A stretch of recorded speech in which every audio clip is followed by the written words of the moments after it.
ইরানের যে শিয়াবাদ আছে এটার আমরা চরম বিরোধী। এই ব্যাপারে আমরা বহুবার কথা বলেছি। ইসরায়েলে ইরান যতটুকু করেছে এটা গোটা আরব বিশ্বজুড়ে কি তা করতে পেরেছে? ইরানই কেবলমাত্র এই অঞ্চলে আমেরিকার কোনো ঘাঁটি নাই, আর প্রত্যেকটা দেশে আমেরিকার ঘাঁটি আছে। নেতানিয়াহু পর্যন্ত তার ভিডিও বার্তা এটা স্পষ্ট করেছে। তার প্রথম টার্গেট হলো ইরান, এরপর তাদের টার্গেট হলো পাকিস্তান। আপনি কি একবার চিন্তা করে দেখেছেন পাকিস্তানকে আক্রমণ করার পর কি হবে? পাকিস্তানকে যখন আক্রমণ করবে তখন ইন্ডিয়া সেখানে ইনভলভ হয়ে যাবে, মানে মোদি সেখানে ইনভলভ হয়ে যাবে। মোদি কি কেবলমাত্র পাকিস্তানকে আক্রমণ করবে, বাংলাদেশকে ছেড়ে দেবে আপনার মনে হচ্ছে? অনেকে এই কথাও বলতে পারেন যে গাজায় যখন আক্রমণ করেছে তখন ইরান কেন আক্রমণ করলো না, ইরান কেন আক্রমণ করলো না? এই প্রশ্নের আগে কি আমরা বলতে পারি না গোটা মিডল ইস্ট কেন একটা কথা বলতে পারলো না? আরব বিশ্বে কি কোনো কাজ নাই?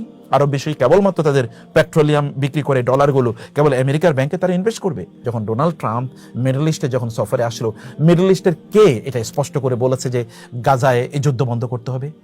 বরং আমরা দেখেছি ট্রিলিয়নস অফ ডলার সেখানে তার প্রতি ইনভেস্ট করা হয়েছে, তাকে বিশাল বড় বিমান উপহার দেওয়া হয়েছে। এটা তো আপনারা দেখেছেন।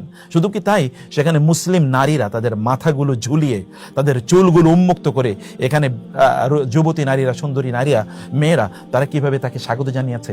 এটা যদি মুসলমানদের সামান্যতম পার্সোনালিটি থাকে, মুসলমানদের যদি একটু গায়রত থাকে, তাহলে এটা কোনো মুসলমান কিভাবে মেনে নিতে পারে?